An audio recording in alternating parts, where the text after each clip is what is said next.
director here at San Diego Mesa College. And we are so honored to have had this beautiful exhibition of Helen Redman's work. The exhibition has received a lot of wonderful attention with an article on CDB that just came out, and also a lot of great comments from people who've seen the show. And it was really a labor of love. We put a lot of heart into it. We've been working on it for 2 years, at least, if not a little bit longer. And I'm, besides being the gallery director, I also run the Museum Studies program. So we also had a wonderful student, Natalie Martinez. Where's Natalie?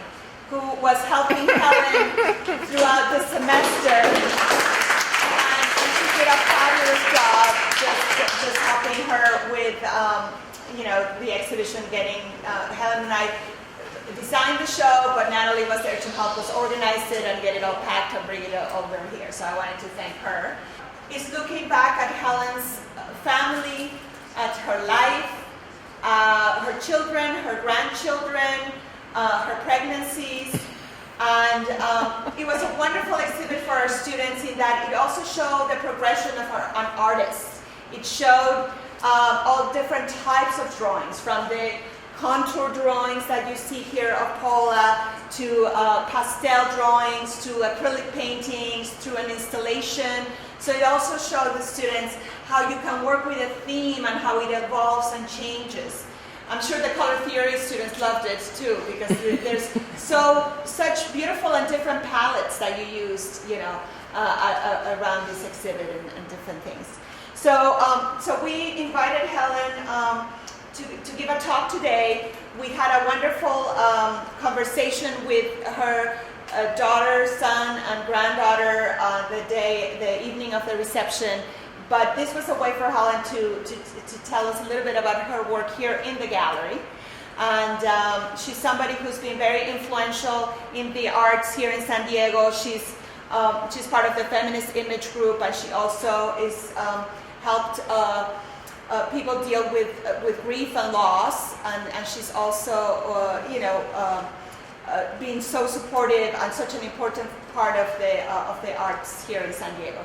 So thank you so much for being here today, and welcome.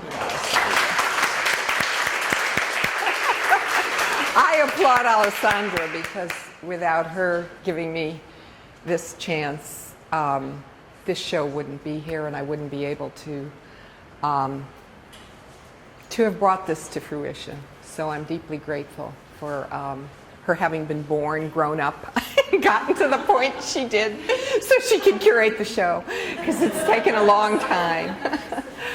I know that there's some art students here, and I wanted particularly to start at this end of the room, and I'm going to move around, because I think today I want to talk to you about form and medium and content, and how they're integrated in the work of an artist, and how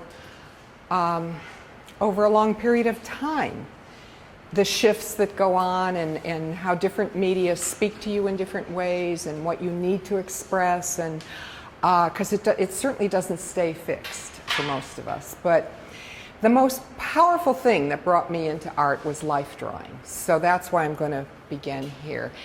So there was something in what life drawing is, directness, immediacy, connection to people, that is part of who I am. Painting came later, and there's also a real strong connection to color that's just natural. I actually have no color theory. I have a very close friend who's written whole books on color theory, and she's included me for the theories that my work include, but I just do it, kind of. The earliest works here are just, I'm an art student, I'm pregnant. I'm living in an era that if you're pregnant, that's it. No more art school, babies, home, the whole thing. Somehow I'm still drawing, I'm still in art school, and I'm curious. I'm curious about everything. Bodies fascinate me. Every size, shape, age. I'm just totally taken with them. So, and of course the most available model is yourself.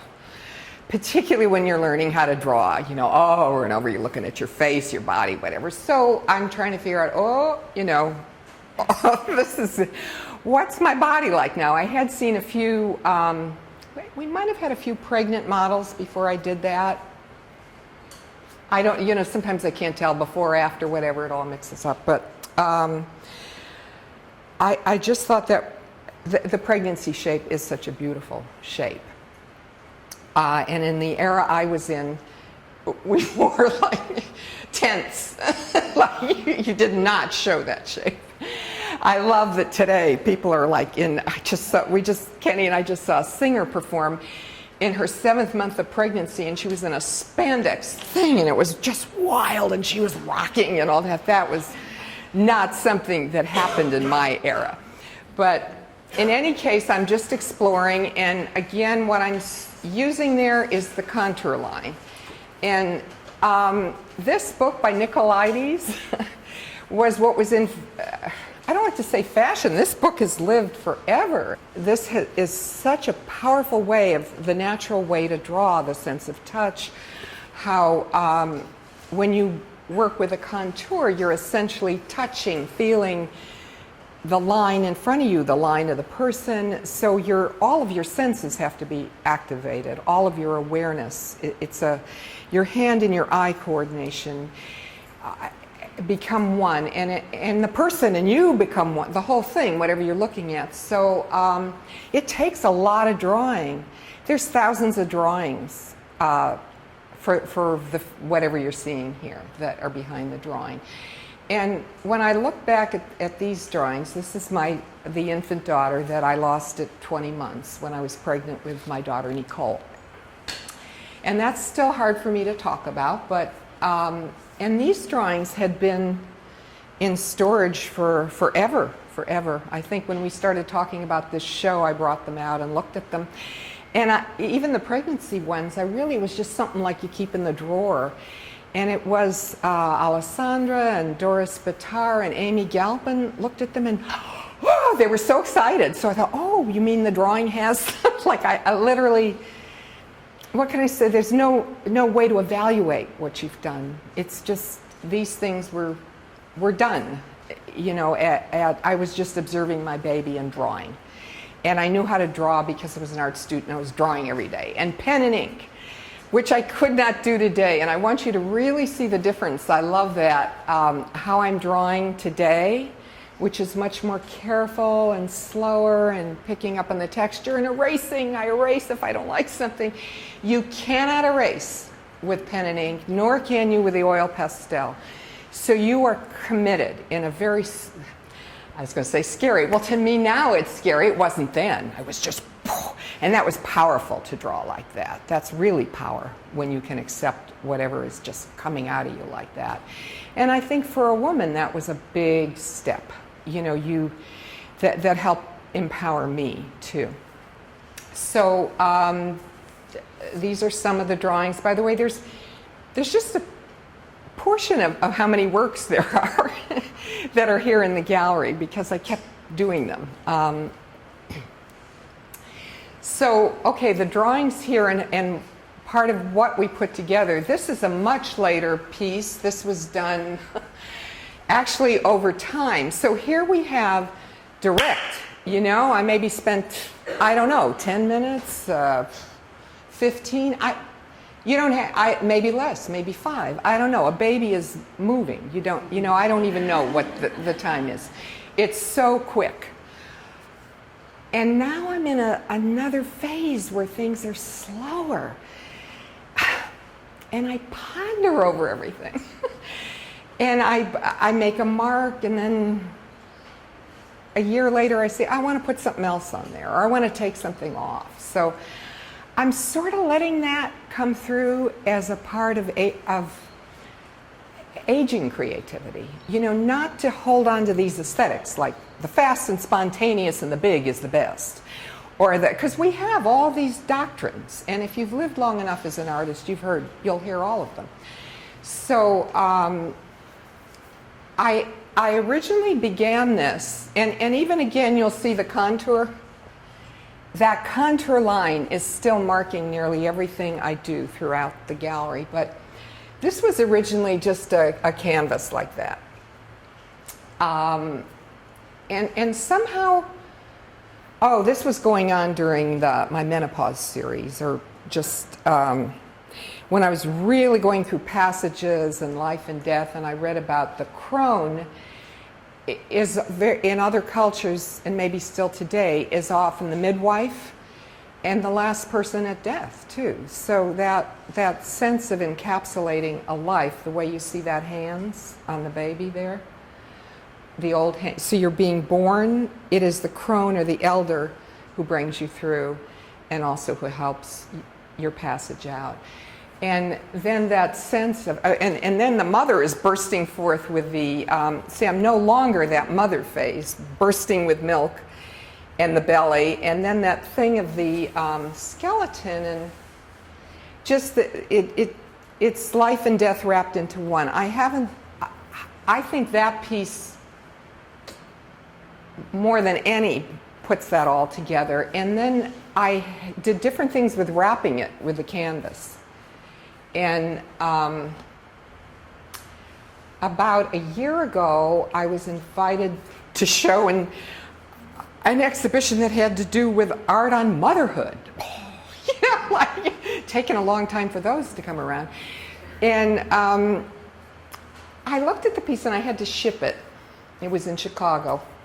It was for the Women's Caucus for the Arts. You know, these again are not, you're not going into galleries and seeing these things. These are more specialized in what happens.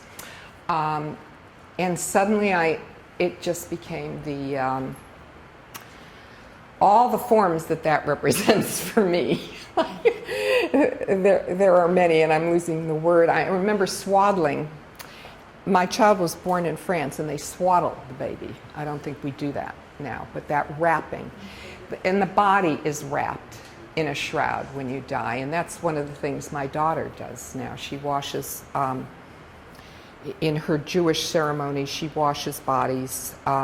That's the daughter that was inside me, and prepares them in a cloth shroud. So, you know, there are strange, when I talk about content, there are strange things that come through over time that we can't explain what that is or why that is, or that are part of us.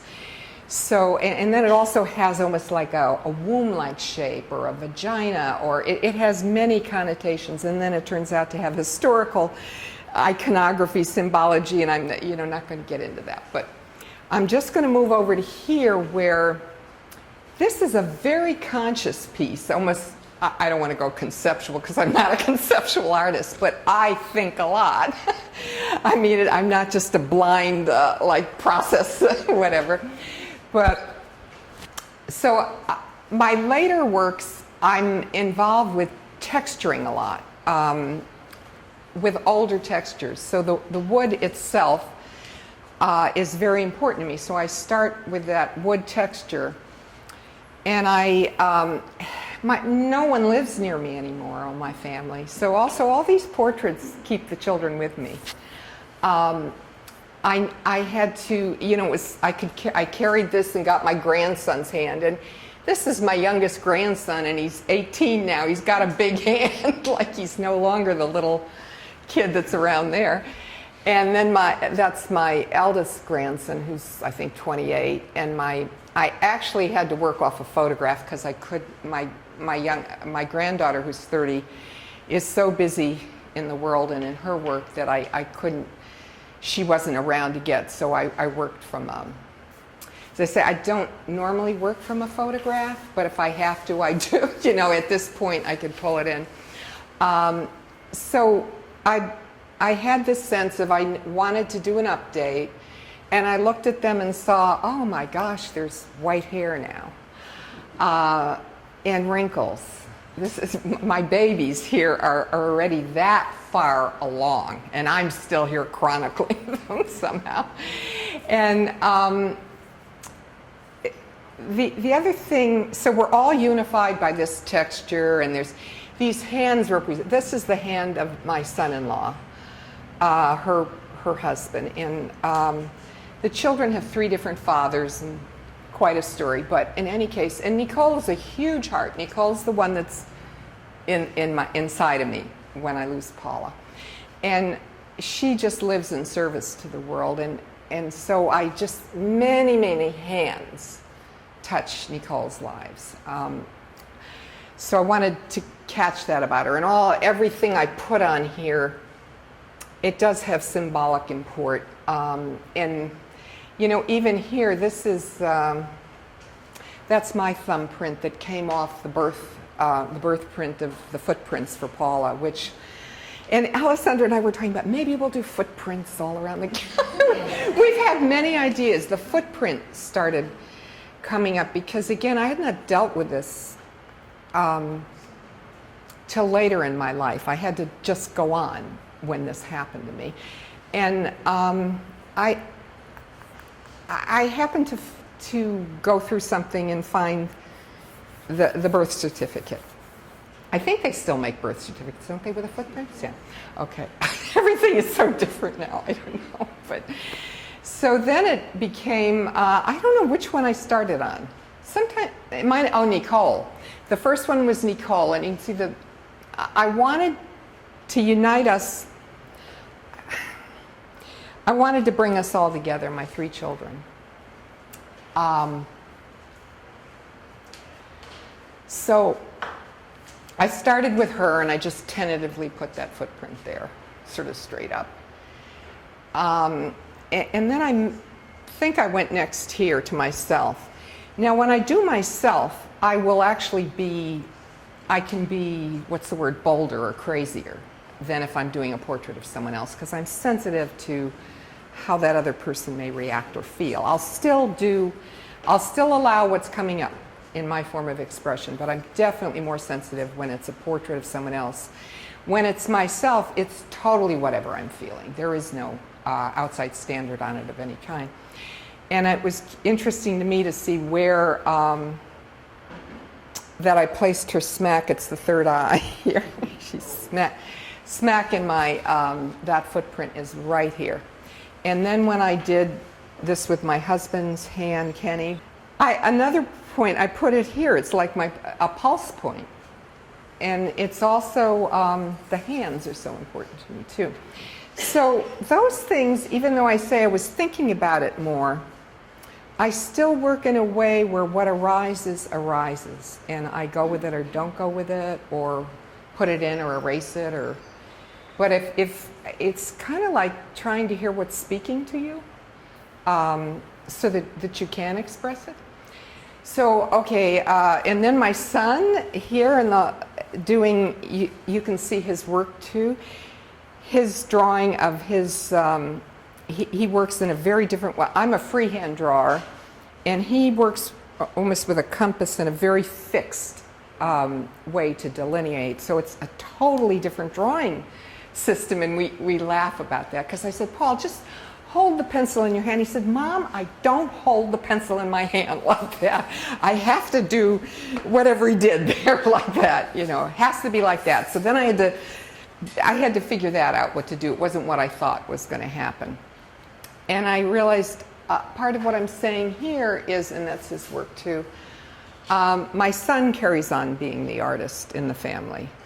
And all the rings of the tree, these are all collage pieces that I Xeroxed into different shapes. The whorl of the tree means a lot to me, the way the accretion of age is shown. So wood, texture, branches of the tree playing around, and these things here, last minute, this was right. Somehow I said, somebody came and said, oh, you should make it interactive. We were going to do something with that, but didn't have time. But the ledge came up, the idea that it was almost like an altarpiece, what I had created. And Mariella, you did such a beautiful altarpiece. You know, that idea that we could do contemporary altarpieces too, you know.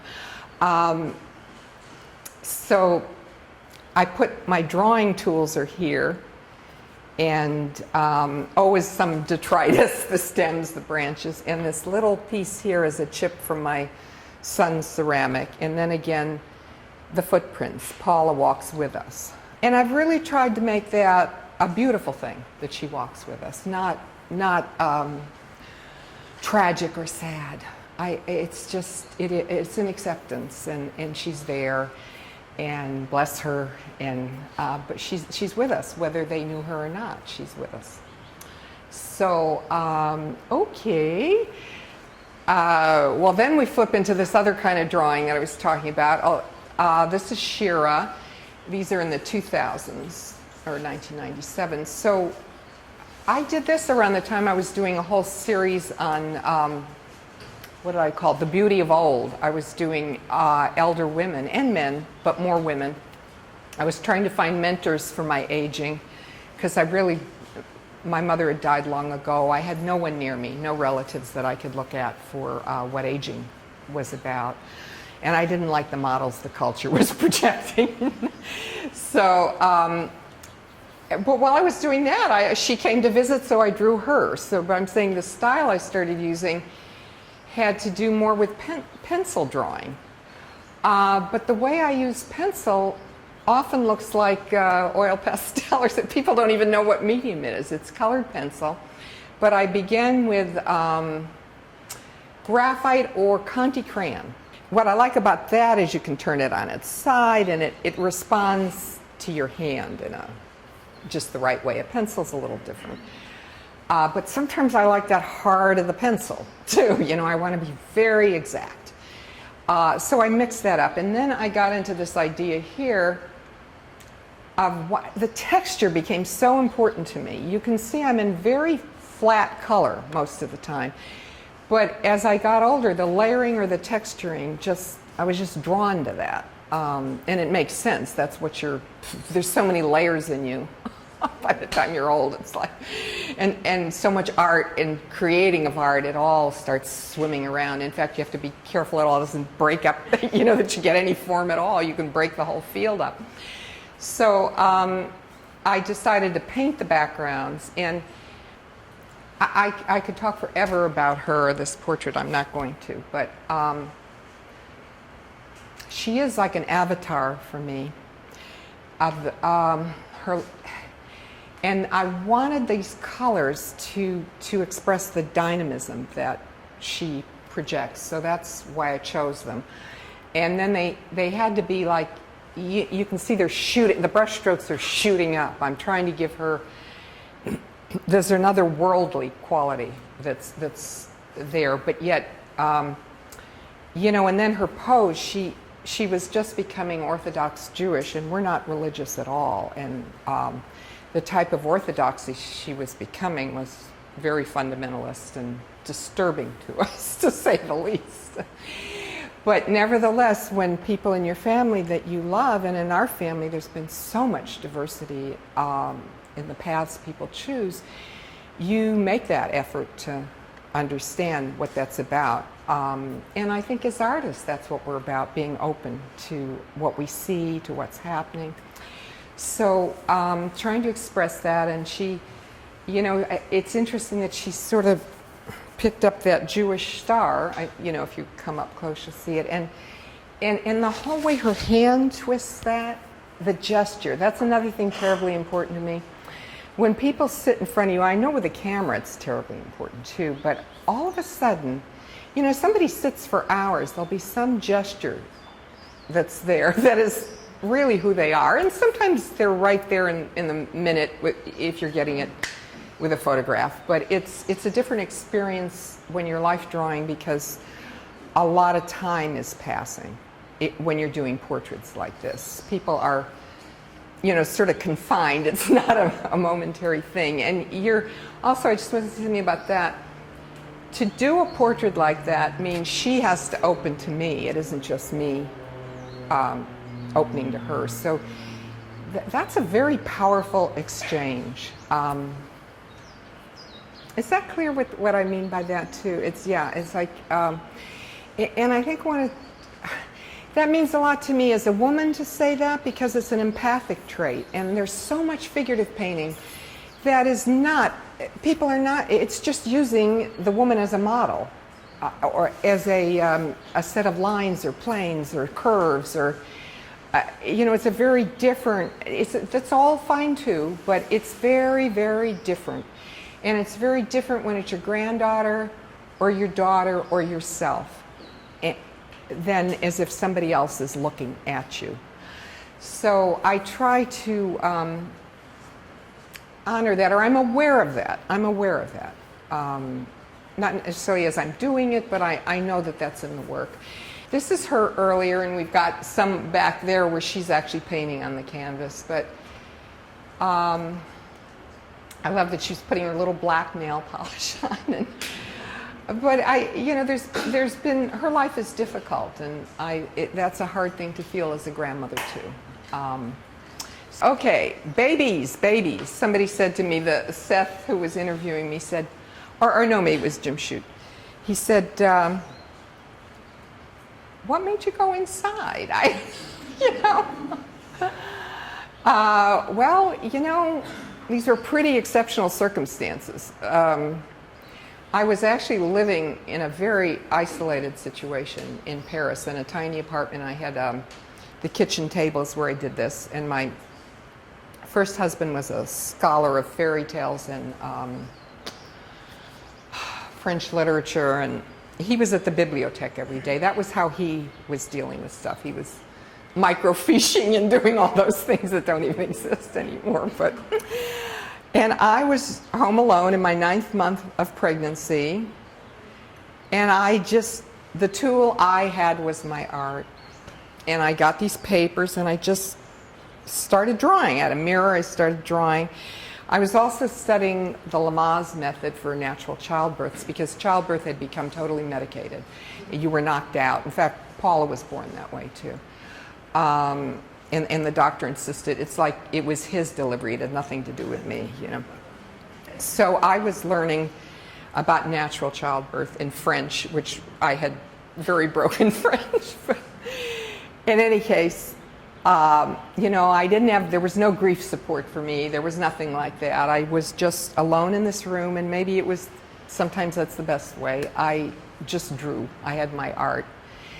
And I was studying this Lamaze method. So they show you, oh, the baby is here. The baby is at this, it looks like this. You know, the diagrams, the medical diagrams. And you know that you want that baby to be in the head to be down. So, you know, I'm very careful to, she's really going here. That's the birth position you want that baby to be in. So I didn't know the word visualization at the time. That's some of what's happening here.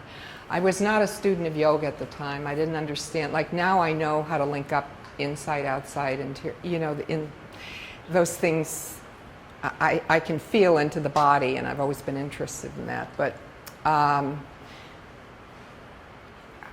I would just pick up one of these greasy oil pastel. Again, you can't change anything. Whatever color I picked up, and people say, why are you green? Why are you blue? I don't know. That's how color is. You know, that was what I felt like at that moment, or what this expression or that, or,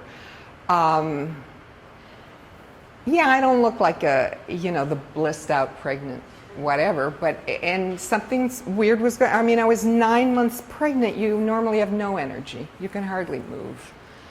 And I was doing, these are physically demanding things to do, these drawings, let alone emotionally. So I don't know. That was it. I was just crazed. Or I knew what I needed to do. Helen, for these drawings, did you sketch them out at all? No. Previously, you just would directly on. They're all direct. Yes. Thank you for asking. That's what people might not be aware of, because the pastel is not something you can erase. So you have to have certitude when you were putting down those lines. Where that certitude came from at that point in my life, that is like one is just inner driven or whatever it is that enables you to do that kind of work. And again, that I knew how to draw. I don't think if I was just starting, I could have gotten there. But, well, it's like, who cared? Who cared?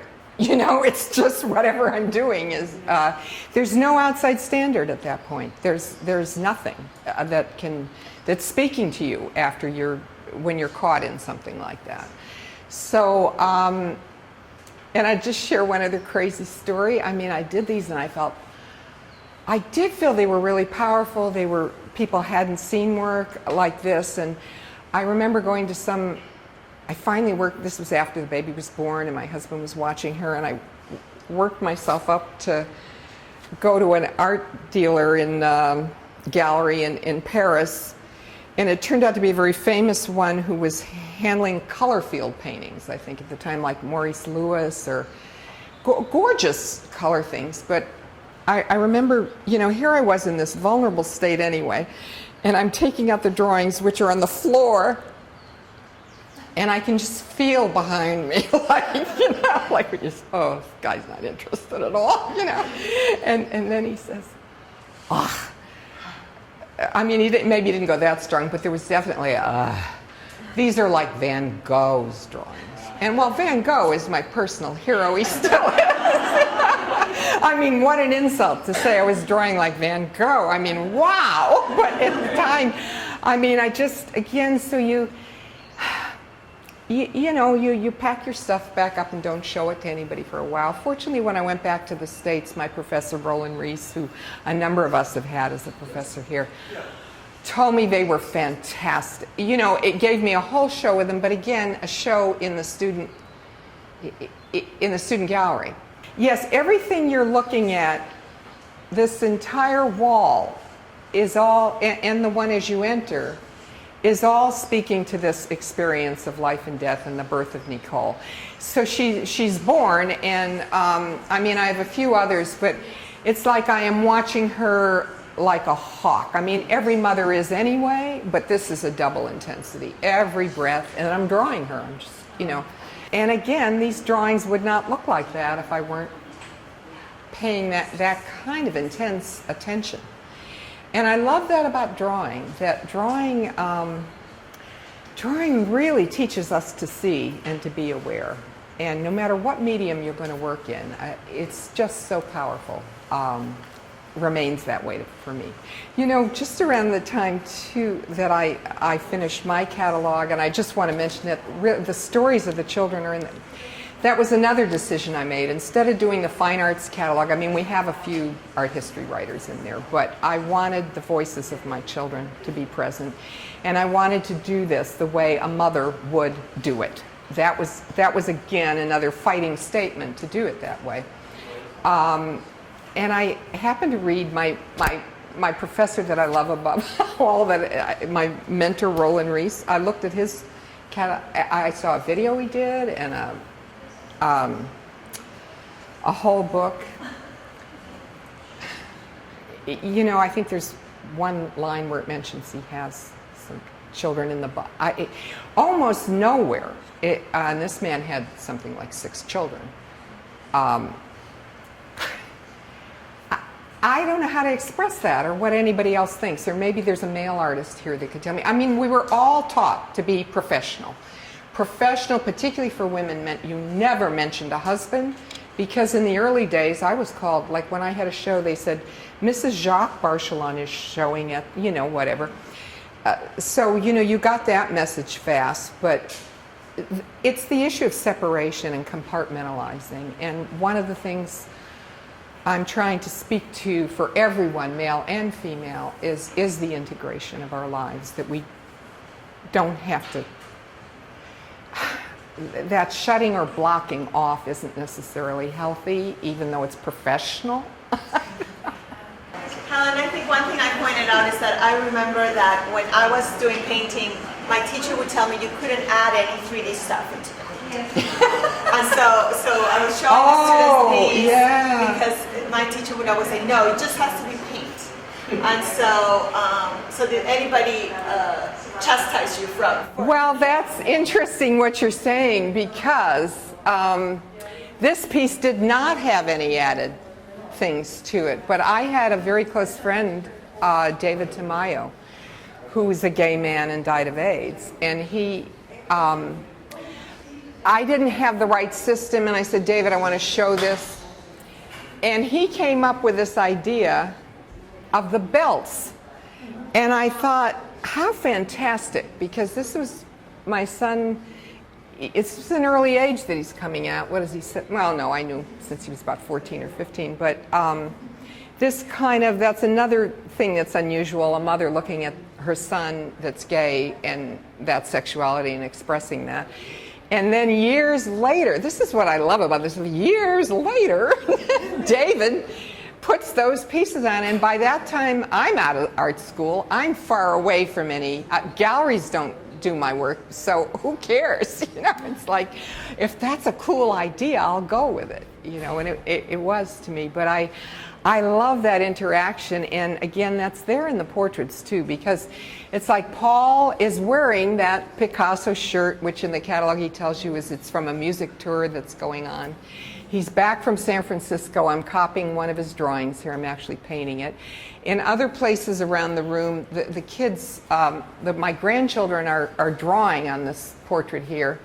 That's Isaac's son, and that's Shira up there doing stuff. And that's again, so you're looking at this child, Shira, is across the way, all grown up, 30 years old. So you're sliding around here with time. Well, and, Marianella, do you have any comments? Because you work with these themes. You're one of the few other artists I know that works with these. You know how much I admire you, and I feel that we speak the same language. I still work in my kingdom, my kitchen. In your kitchen, in your kingdom. Oh. And I also use my family as my models, but in many layers, because I talk about them and I add some other things with them. Mm-hmm. But I feel the same. I don't know. It's talking about your life, your experiences, your love, your maternity, your getting old. It's all the same. Yeah, yeah. I feel very relatable. Okay. Because your work is an interesting hybrid. You're so focused on contour, but at the same time, your treatment of contour is really gestural. Yes. And that's a really interesting thing to me. You know, and even the realization that, for example, you're not sketching out, say, your figure in pencil first and then blocking it in. It's gestural. But, You're absolutely right. But I'm assuming you still, in the case of the pregnant, self-pregnant portrait, that you probably essentially sketch the whole body. No, see, I do a little. So you might just work on a limb. I have learned the gestural. Yes, you're absolutely right. Sometimes I'm just, or sometimes I may not even be marking it, but I'm. You know, those are the two basics: contour and gesture that we learn when we start to draw, and those are the guideposts all the time. And you're obviously thinking about the negative space too. Maybe not in a negative sense, but yeah, I may throw the piece out. You know, I may take it out if it's. I have plenty where I'm in the wrong. What is it? Oh, the head's.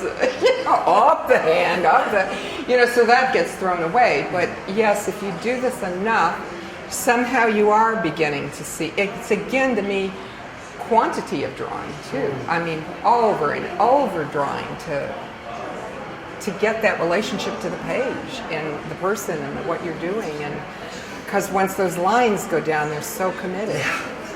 It's like muscle memory, I guess.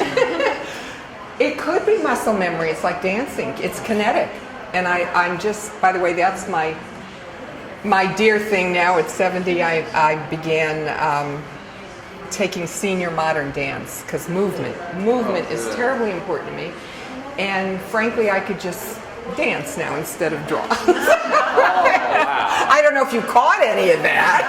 You could combine it. You could do both. I hope to.